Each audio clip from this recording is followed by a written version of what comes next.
Beautiful. Thank you. And good afternoon. Welcome to the Nonprofit Help Desk's workshop on the Resilient Leader Thriving Through Change. My name is Amy Fiore. I am the director of the Nonprofit Help Desk, which is a program of the JCC of Greater Coney Island.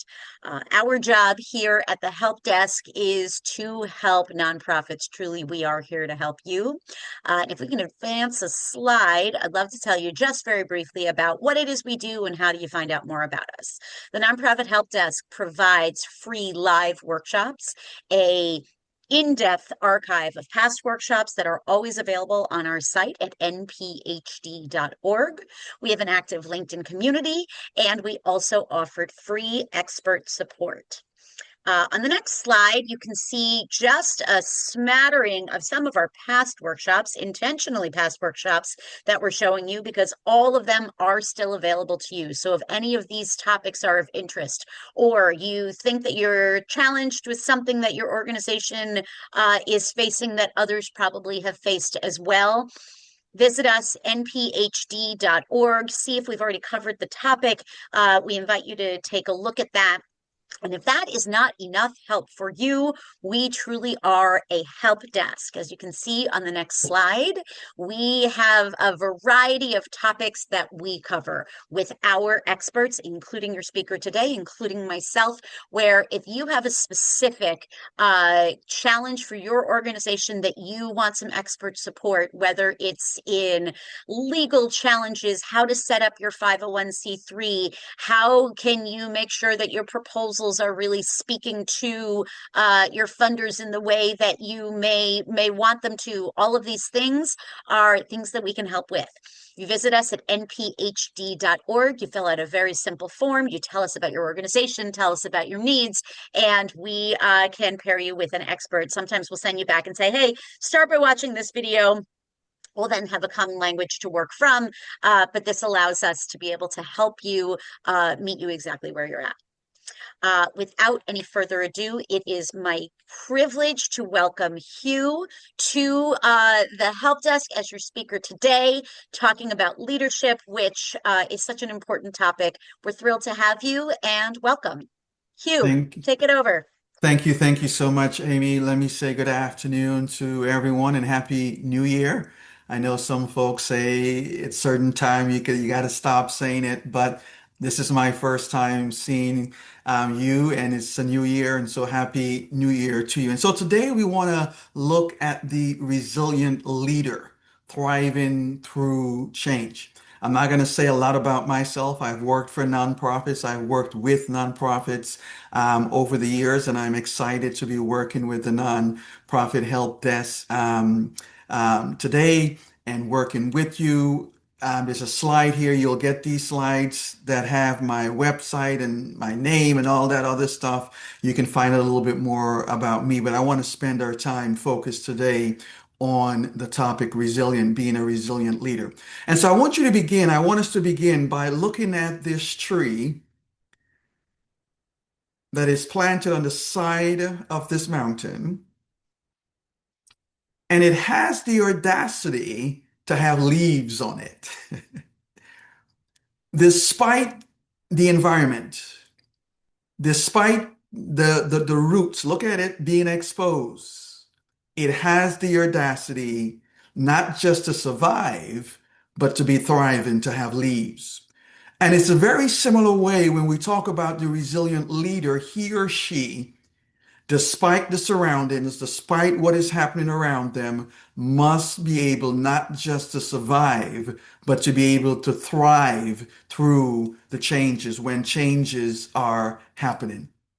And so 2025, you got to admit it, it tested nonprofit leaders like never before, right? There were funding uncertainties, staff burnout, growing community needs. You were tested. And and the rapid change became a norm and not the exception. Some of you are with me. You're there. You're saying, "Yep, I'm there, Hugh. These uncertainties, the staff burnout, the growing community needs that are still there. It became the expectation. It became a norm, not an exception. And so resiliency, we must admit today, is no longer optional. It is essential. For you to be able to thrive with all the challenges, with all the uncertainties happening around you, with all the change, you have to admit that resiliency is no longer optional for you as a leader. It is an essential. And so 2026 and beyond calls for leaders who can adapt. It calls for leaders who can endure these challenges, the changes, the uncertainty. It calls for leaders who are going to inspire not only themselves, but their organizations, their stakeholders to be able to move forward. And so why does resiliency matter for nonprofit leaders?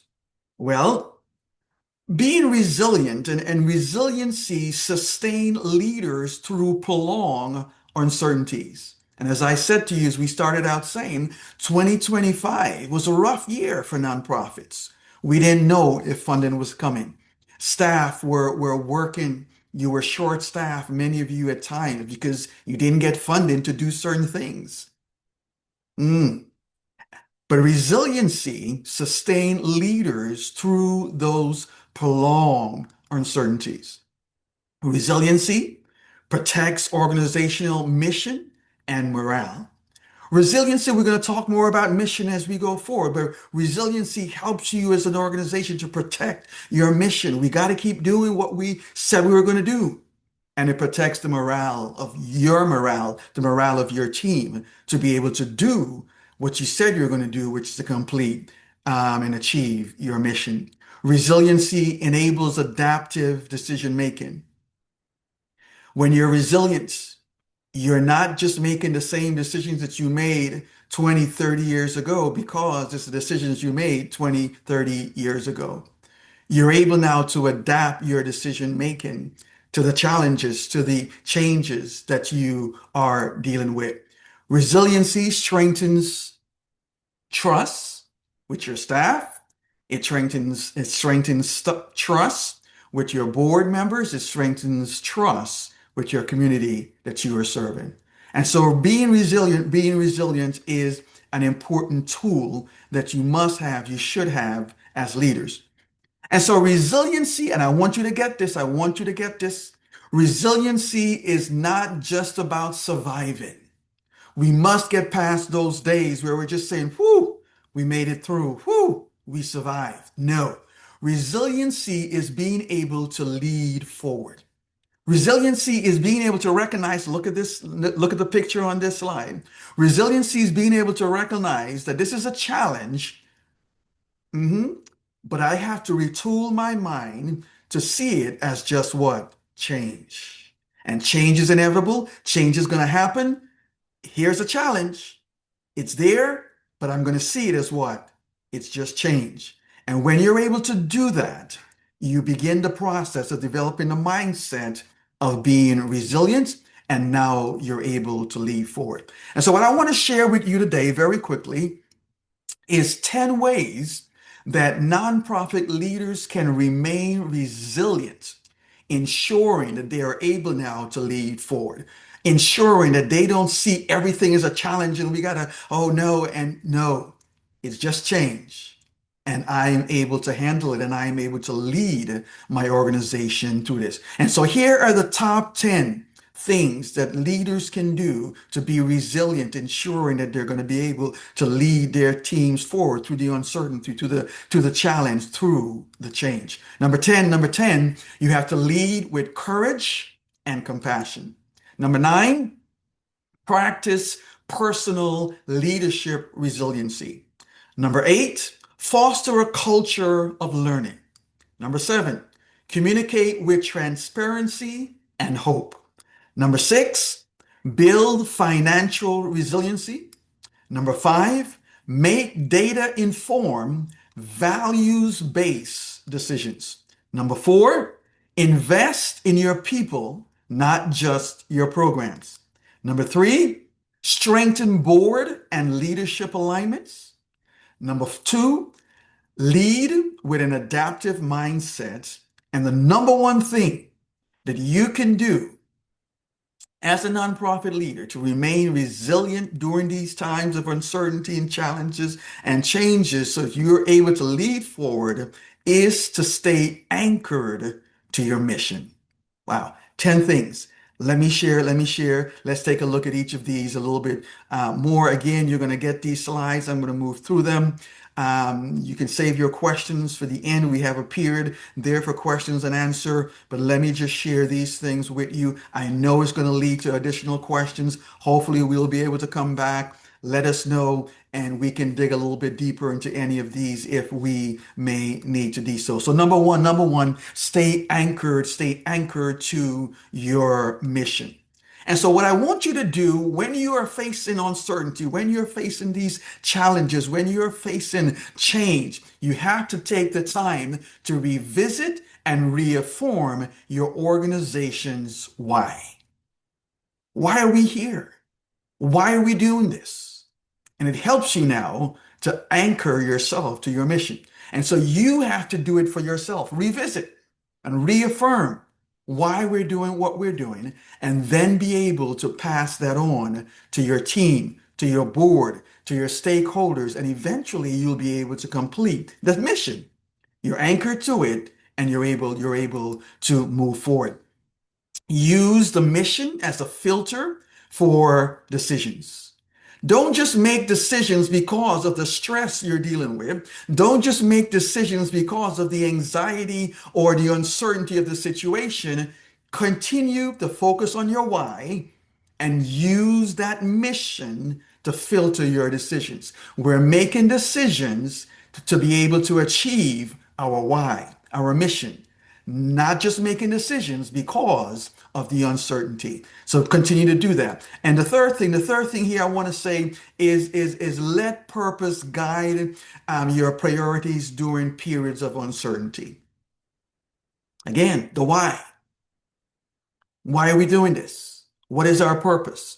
And let that guide your priorities. What do we put first? What do we need to do? How do we need to do it? How are we moving forward? And if you do that, you're going to be able to stay anchored to your mission. Number two, lead with an adaptive mindset. What does this mean?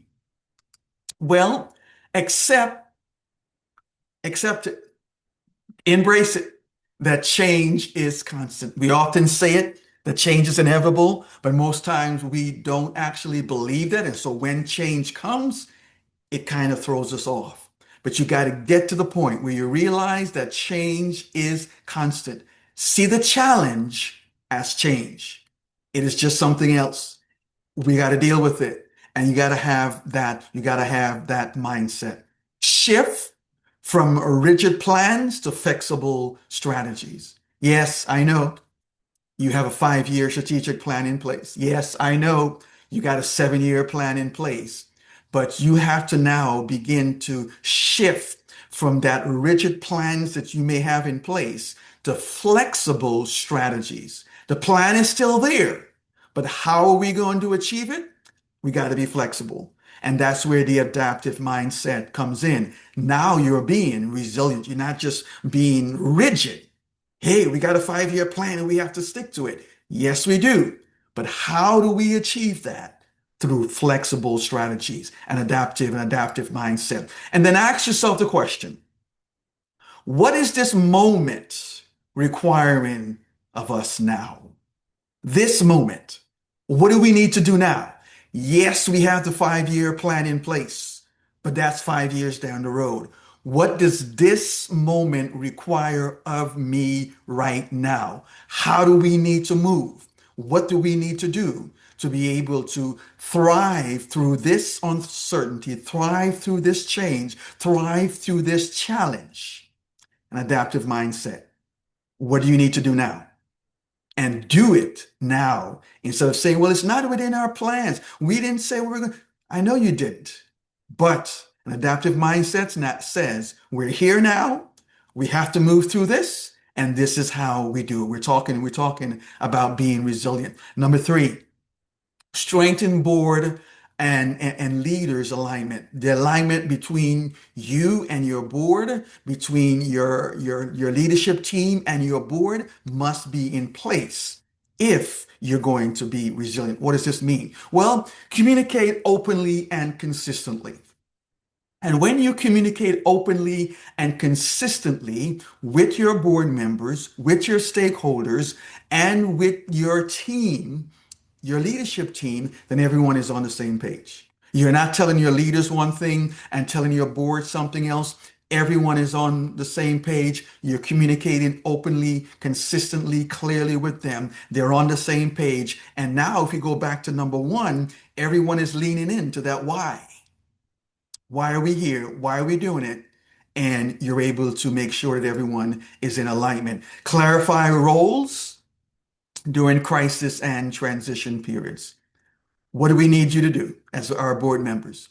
What do I need you to do as my leadership team? What are we doing? How are we doing it? Who's supposed to be doing it? Clarify those roles so everyone knows what they're doing. Everyone knows what is expected of them. You're communicating, you're sharing, clarifying those roles. Everyone is now on alignment. And then build trust before you need it. I'm pausing because I want that to sink in. When many of us get into difficulty and we need the trust of our team, our leadership team, and we need the trust of our board, then we're trying to get it because you want them to move with you. You want them to support what you're doing. But at that point, it is too late.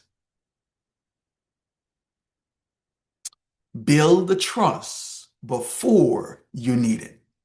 And so, as a resilient leader, today you're building trust. Tomorrow, you're building trust by doing the things you need to do, by staying in touch with them, by communicating with them. And then, when the crisis arises, when the transition is needed, when you need them, they're there for you.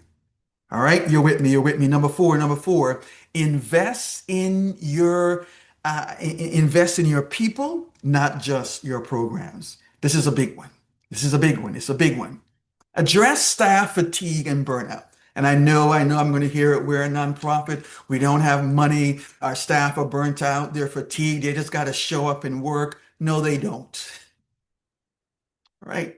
And you have to realize that they're there, they're working, and you have to address their fatigue and burnout. Let them know that you understand. Let them know that there's challenges. Again, you're communicating with them and you're saying to them, we appreciate you. Invest in your team, whatever you need to do to make sure that you're addressing the fatigue and the burnout that they may be dealing with. And so how do you do this? Well, you encourage rest.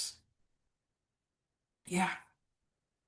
Rotate to the crisis, to the situation, to the uncertainty. Individuals, you take a half a day, you take a day, whatever it is, get them some rest, get them some time to recover so that they can show up for you, show up for the constituents that you are serving.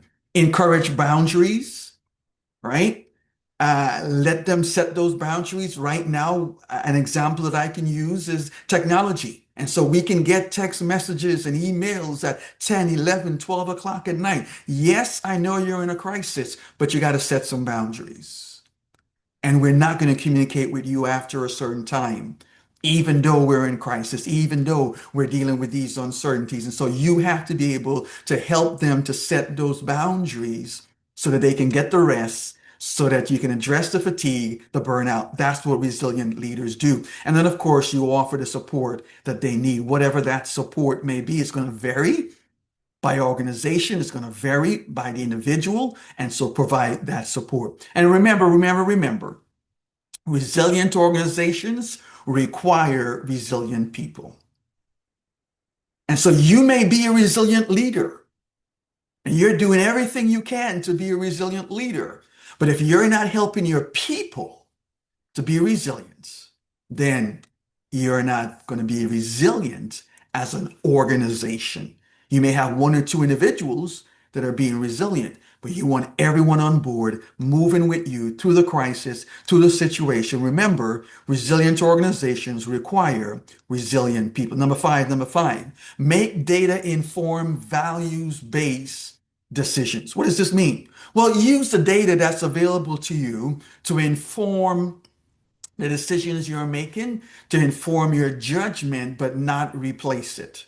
Resilient leaders must still step up and I dare say make some decisions from their gut, make some decisions that are going to be personal, etc. But use data to help you to inform those decisions that you're going to make. But don't use the data to replace those feelings that you must have, that you're making the right decisions, that we're doing the right things. Data can help you to support and be able to move you forward. So use the data to inform the judgments that you're going to make, but not to replace it.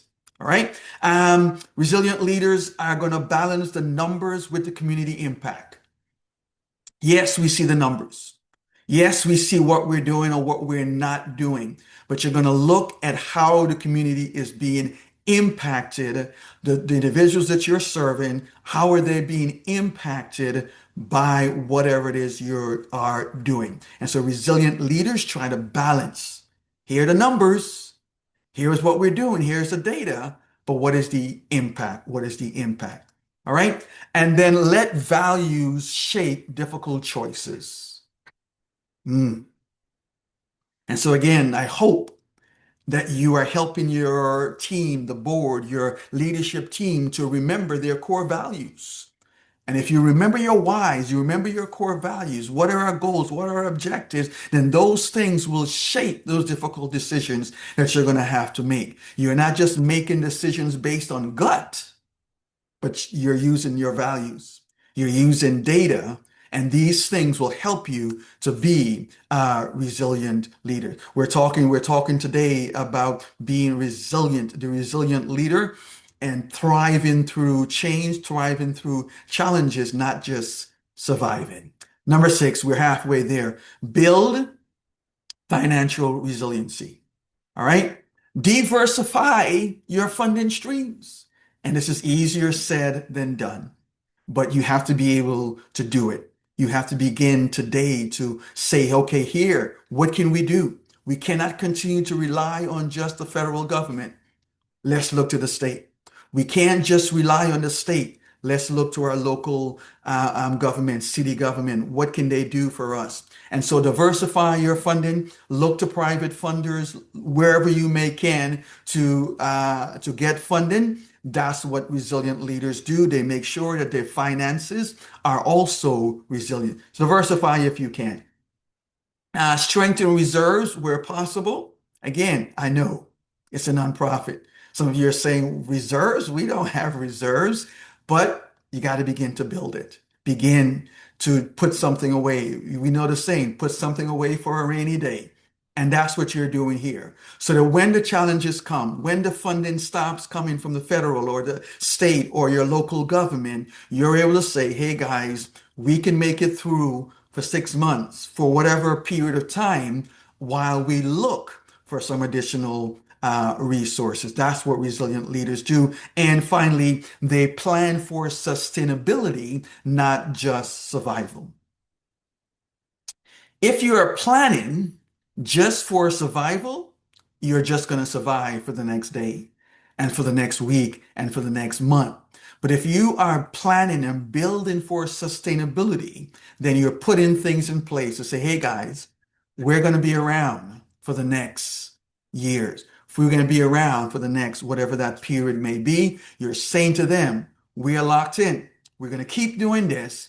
And what we're doing is making sure that our finances are in place so that we can be sustainable for the future and not just survive. Number seven, communicate with transparency, all right, and hope. You got to be able to do this. And so I want you to share the challenges, the changes, the uncertainty, the crisis, the transition, whatever it may be that you're going through, I want you to share it honestly. Don't sugarcoat it. Don't try to hide it from your board and your leadership team, even from those individuals that you are serving in the community. Let them know what you're dealing with, the challenges. Communicate with transparency, but you must communicate with hope. I refer to it as realistic optimism. You're realistic, but you're also very optimistic, communicating with transparency and hope. And so reinforce your vision and your direction. You're letting them know, hey, we're facing some challenges. I'm being honest with you, but I'm being optimistic. Here still is the things we want to do. Here is our vision. Here is our direction, even in spite of our challenges. And as you communicate with transparency and hope, you're also trying to inspire confidence without denying the reality. Realistic optimism. So you're not denying, lying, trying to get around the reality, but you're saying to them, even with this reality, we're going to be what? Confident. We can make it through this. Look at our vision. Look at what we're trying to do. Here's our direction. I'm being honest with you. It's going to be difficult, but we can make it. The resilient leader communicates and inspires confidence even while not denying the reality. Number eight, we're almost there. We're almost there. At the end, we're going to go to some questions and answers. I want to hear from you, your takeaways. We're going to get there. Number eight, foster a culture of learning. You're saying, Hugh, we're going through a crisis. We're dealing with difficulties and you want me learn it? We don't have time for that. Yes, you do.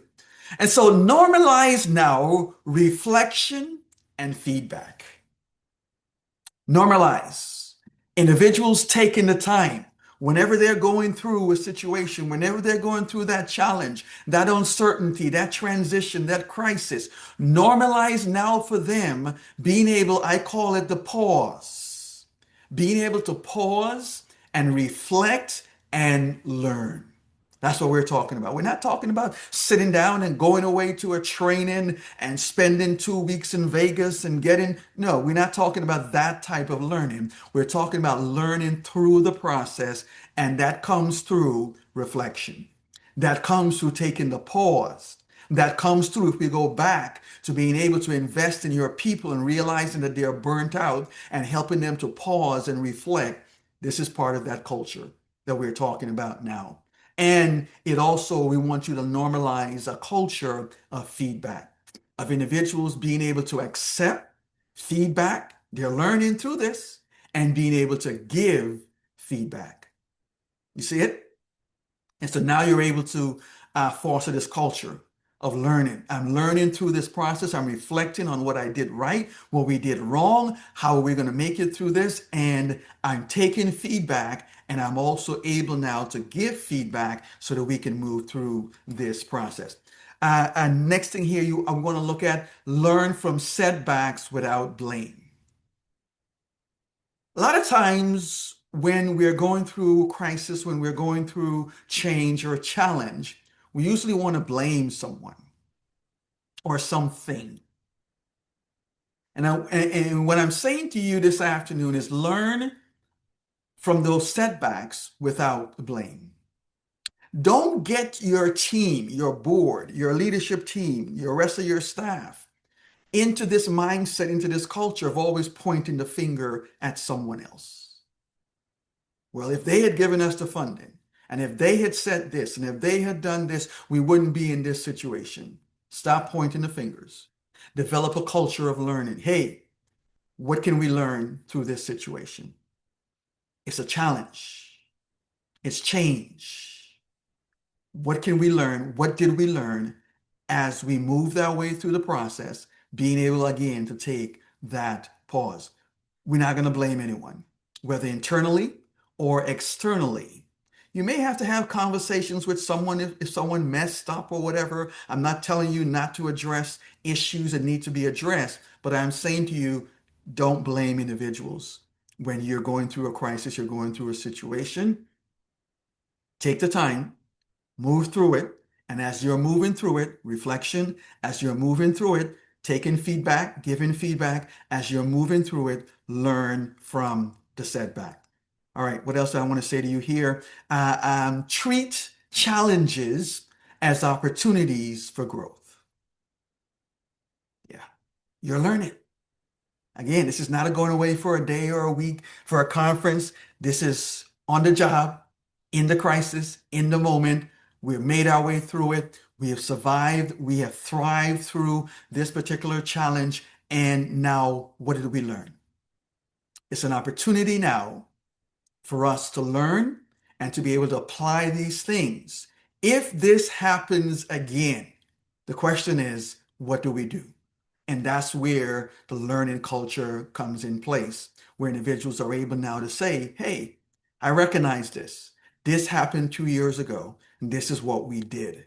Let's do it again. Is it going to work? Maybe, maybe not. But now you have some information. You're not just running around reacting. You're moving based on prior information, and that prior information is what you've learned from the setback, what the opportunities that you have were able to take away from the challenges that you face sometime whenever that was ago. Number nine, I'm getting personal with you now.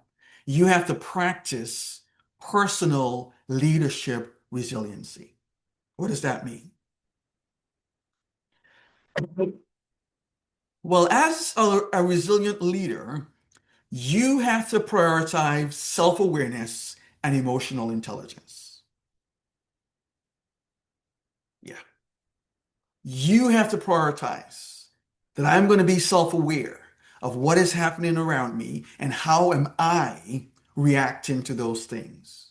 You have to be aware of your emotional intelligence, that you're not throwing your whole team off because you're freaking out and you're doing things that is not helping the process. Be self-aware, all right? And prioritize your emotional intelligence. We're talking now about practicing personal leadership resilience. And so you need to be able to seek coaching, mentoring, and peer support where necessary.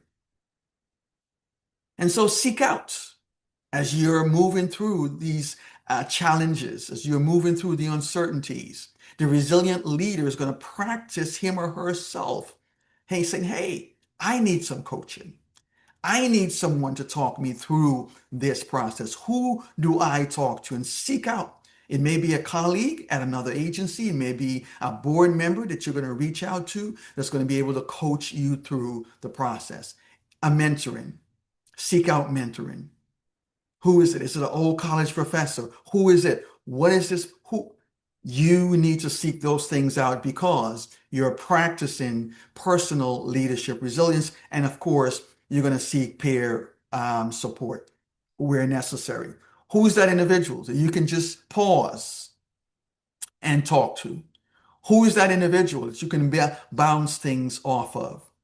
That's going to help you be able to get through this process. That's what resilient leaders do. And then, because you've done all these things, you're now modeling resiliency for your team. That's what you're doing. And so if you begin to practice it, prioritizing self-awareness, hey, I'm aware of how I'm moving, how I'm reacting to these things, and I'm seeking out where necessary to help. Now you're modeling for your team. Hey, when you need help, seek out a colleague, talk to someone, take the pause, reflect. What do you need to do? And you're modeling for them how to behave during the crisis, how to behave during the uncertainty. And number 10, I said 10 things. Here it is. The 10 things that you can do as a resilient leader to make sure that you're leading forward and that your team is thriving through the challenges, not just surviving, is to lead with courage and compassion. Let's take a look at it before my closing remarks. So make difficult decisions with empathy. Yeah. When you're dealing with a crisis situation and a challenge and uncertainty, you're going to have to make difficult decisions. Do we have to lay folks off because we've lost thousands, maybe millions of dollars in funding? Difficult decisions. Do we have to cut services to a certain community? Difficult decisions. But make those decisions with empathy. Put yourself, as we say, in the other person's shoe. And the resilient leader is able to do that. It's not just, hey, we don't have the money, so we got to let. No, you're leading with courage, but you're also leading with compassion, and that requires empathy. And so you're going to advocate boldly for your mission and for your community. Be the loud voice in the room that continues to say, hey, guys, this is our mission. This is our why. And we're an advocates for that mission and also advocate for the community, the individuals that you are serving. And then finally here, lead the people. Lead the people. Not just the organization, lead people through the crisis. A lot of times we focus, can the organization make it through the crisis? Can the organization survive or thrive? And we forget about the people. And so what I'm saying to you is you lead with courage and compassion. Remember that you're leading people and lead people through the crisis. It connects right back to, I think it's number 4, where it says, invest in your people, not just the programs. Yes, we want the programs to remain and we want to be able to reach and meet the needs of our community. But if you don't have the people to do that, you're not going to be able to do it. And so lead the people with empathy, but boldly. Lead the people through the change, through the crisis, through the uncertainty. Let me wrap up. We'll go to a period of reflection, and then we'll go to questions and answers. And so what I want you to understand is resiliency is a practice, not a trait. And so a lot of times we like to look at resiliency. Oh, I have the trait. This person is resilient. He's resilient. She's resilient. They're resilient. But are they practicing resiliency? And so when we look at this picture again, these individuals would never be able to make it up this mountain by just having a resilient trait. The trait is one thing. Practicing it is going to get you up and down this mountain. And so when you are faced with challenges, uncertainty, when you are faced with a crisis or a transition in your organization, having a trait of resiliency is a good thing. But are you practicing it?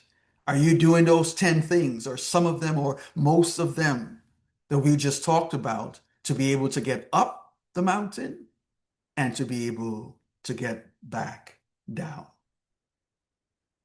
Right? And so leadership resiliency shapes organizational resiliency. What does that mean?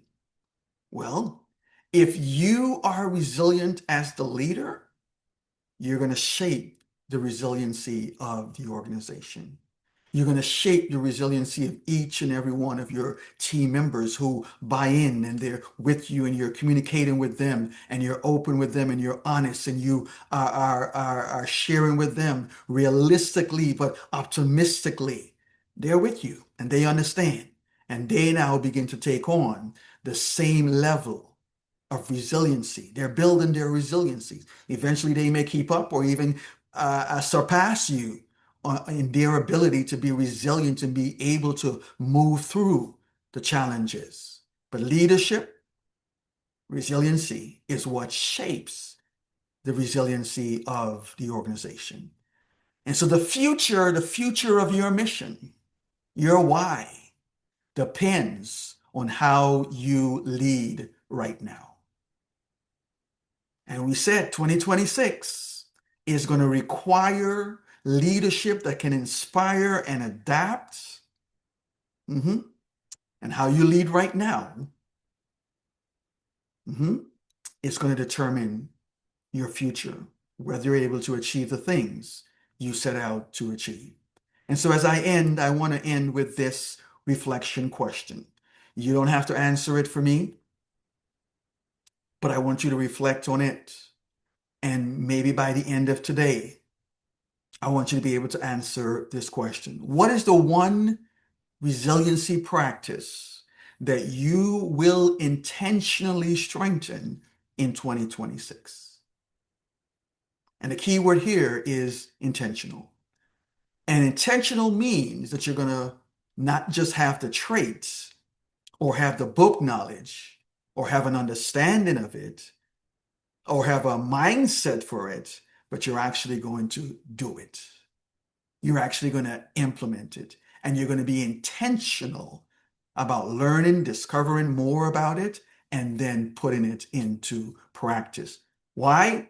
So that you can get up and down that mountain that we just looked at. Having a trait of resiliency is one thing. Putting it into practice, being intentional about it is totally, totally different. So what's the one thing that you may be able to do? Look at the 10 things I shared with you.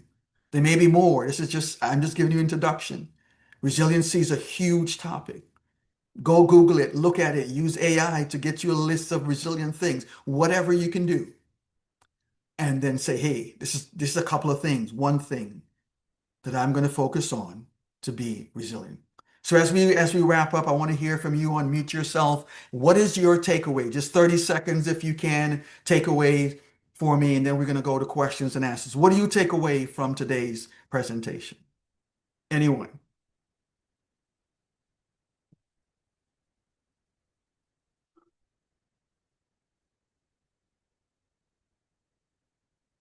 Anyone out there?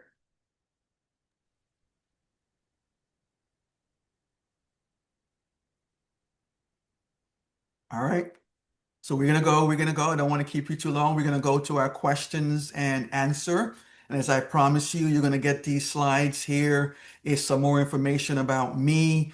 But I want to focus now on taking your questions if you have any, and I can try to answer. I see some comments in the chat. If someone can look at those to see if there are any questions there, we'll try to address those also. So let me hear from you, your questions. So we have Cynthia says that she loves that it's a practice, not a trait, and I couldn't agree more. And Esther, I see your hand is raised if you'd like to come off of mute. Yes, thank you for this workshop. As a founder, this is some great insight, especially because I've been in the nonprofit space for like over 10 years in finance. Okay. So I've seen a lot of things about the funding and different things like that. Yes. Especially like now, what would be some of your advice? We know that most of us have lost a lot of funding and a lot of different opportunities. And we're going to have to I've been part of a restructuring, what they quote unquote myself. Instead of just Yes. saying layoffs, they're using restructuring. But insight in how do we fundraise a lot more better, or navigate our staff through leadership at these troubling times.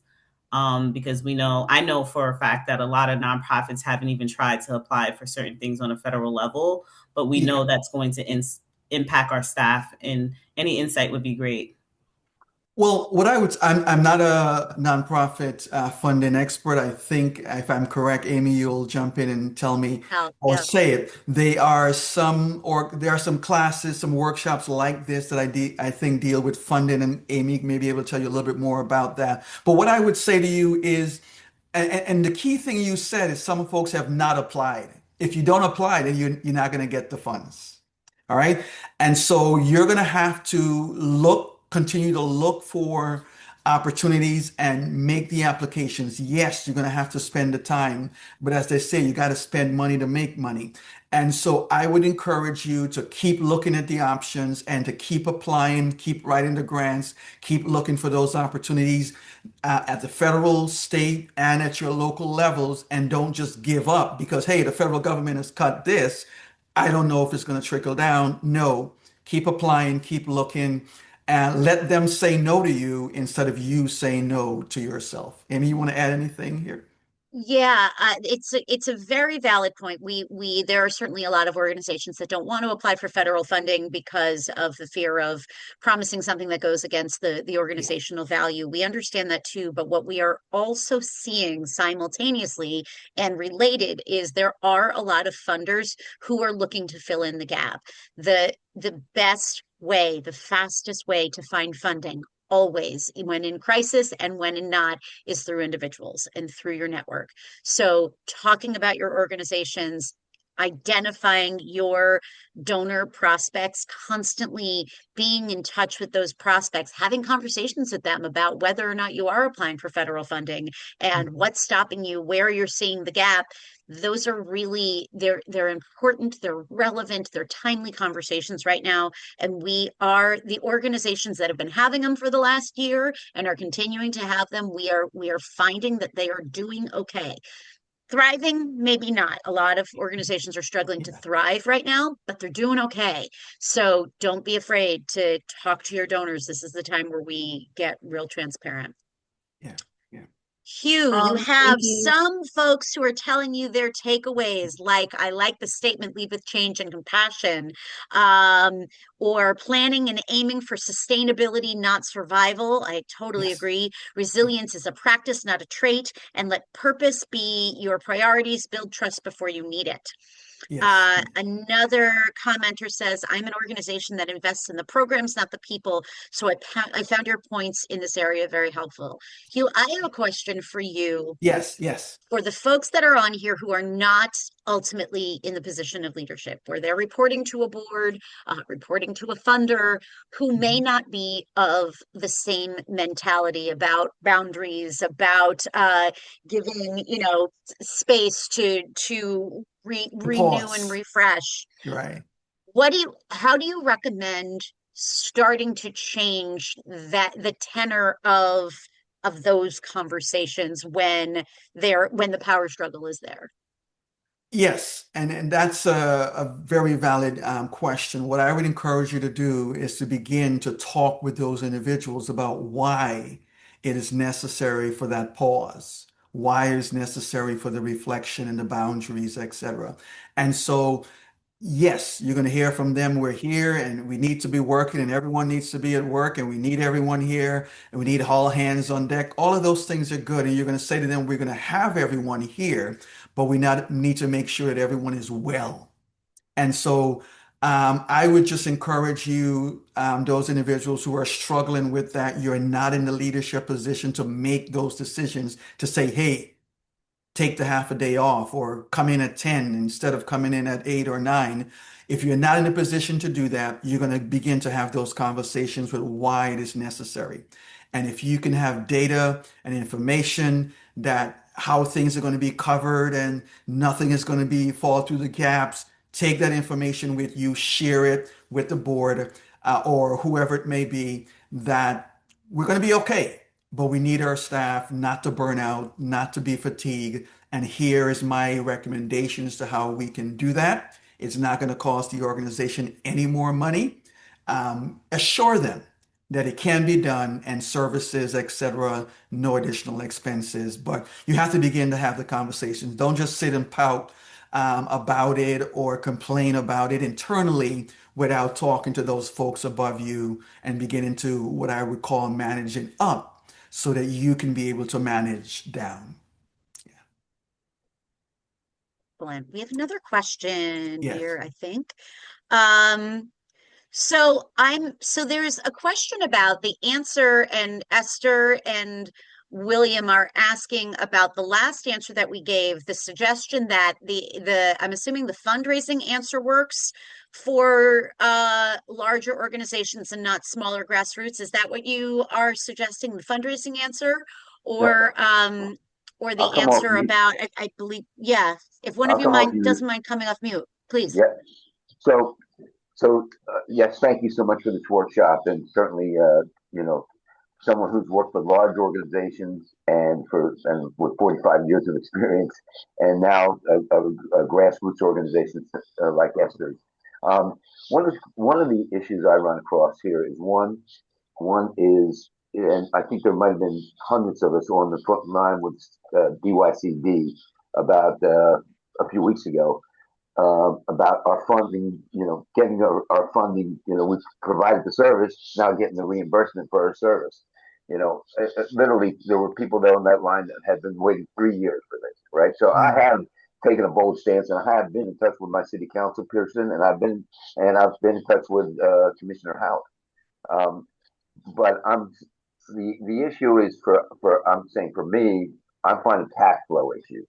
I don't have a rainy day fund, right? As a small nonprofit organization or emerging nonprofit, so we sometimes we're hand to mouth here, and we've been doing this this is going on 5 years. We've got a couple hundred kids in the organization, families. I mean, it's this has been. I feel like I'm replaying the movie every battle over and over again. So I'm leading with, just leading with resilience in this issue here is, as Esther mentioned here, is it can be a tough go. So, your advice on this? Any feedback? I mean, I think I'm going to my donors. I think I'm explaining to them the situation here, and we have had some response. But getting through, and waiting for funding that has been promised, or funding that has been, and we have another large opportunity coming up again. But again, there's these periods that are very difficult to get through. Yeah, Because I'm sure that it is. Hugh, Yeah. you want to take this, or you want me to try to Go ahead, and I'll jump in if necessary. Yeah.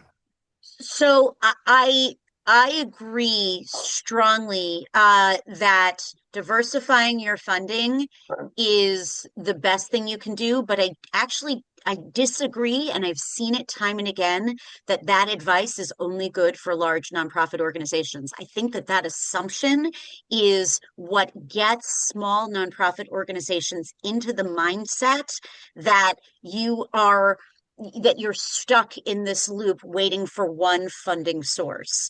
You don't need access to the wealthiest people in your orbit. You need access to folks who are going to be ambassadors for your organization, because that is the way funding can come through, especially if you are seeing that your funding sources are not reliable enough. As the director of the help desk, I've been in this role for about 18 months, and it has been a fascinating thing for me to see how many small organizations are so deeply reliant on discretionary funding that's powered through city organizations that can cut off the faucet at any given time. We have a lot of workshops coming up and a lot in our archive about how to look at other funding sources. There are a lot out there. Now, I'm not saying it's easy. I'm not saying that it is that you snap your fingers. It is a long game. It is a ton of work, but we can help a little bit with that. So nphd.org, fill out a form for me to talk about this specifically. I'm happy to set up one-on-one time with any of you that are interested in talking about what that actually looks like. But I think we can help more with that. And if hearing diversifying your funding is a big organization thing, working on individuals is a big organization thing, I'd like the opportunity to try to dissuade you from that. I can send you some videos that we've done on it. And then we can also offer some one-on-one help for both of you. Esther, I see your hand raised. Yeah, thank you for the insight. Just for clarification, What I was saying is that a lot of the advice is given for larger scale organizations as they have development department, marketing departments, and a lot of us smaller organizations have most of us doing multiple hats and roles in it. And just to your point, yes, some of us do rely on discretionary money. Some of us haven't. Some of us actually try to grassroots fundraise as individual. I do agree with you with that point as a person that's seen finance and funding, that a lot of even larger organizations don't do as much grassroots fundraising and rely a lot on foundation funding. We don't all have access to those people that have dispensable incomes that are giving monthly donations or large sum donations, or board people that are willing to do matching funds like most of the larger nonprofits. So I was just trying to make sure that we're also talking to the smaller grassroots as much as we're talking about the larger. Like for me, I've never applied for discretionary funding, so that wasn't an option for me as an organization. Like that hasn't been, because I know there's an immense amount of admin work that I don't have on my tier level to be doing that. So I just wanted to make sure that I was clarifying that, because, as a finance person, seeing a lot of stuff with a lot of nonprofits, whether it's small or big, a lot of the admin work or the requirements are a lot more than what smaller or mid-sized level nonprofits really can handle. And when we're thinking about staffing, a lot of us have more volunteers more than anything. So there's a capacity issue, which is what Hugh was mentioning about capacity of like, what are we demanding from the people that are working from us when we're trying to do this work, and being realistic and not getting burnout or burning out our volunteers or burning out our board members trying to do the work. I'm always believing in like larger nonprofits doing partnerships with smaller ones so that they can start supporting in that way. I've done that. That's the way I've done it. But I just also want to be realistic in the conversation of like what we're putting out there as well. Yeah. It's so appreciated, and your points, your decision to not apply for discretionary funding, I cannot applaud that more. Discretionary funding is wonderful for certain organizations, but there are a lot that apply for it that aren't ready for it. There are a lot of options out there, and I think we can help. In answer to the question of how do you get in touch with me or Hugh directly, nphd.org. There is a form that says request help desk support. Just fill it out. Those emails go straight into my inbox. I usually get back to folks within 1 or 2 business days. Sometimes we're going to send you to a video to at least get a common sense of language. And then Hugh is on my staff. I can follow up. We have some great folks that can help you with your specific problems. Just be real specific in what it is that you are seeking help on, and that's why we're here. So I appreciate all of that, your feedback. I appreciate the questions. They're really helpful for us to help us help you. All right. If there are no other questions, we're going to pause to see. All right. And so we have, thank you.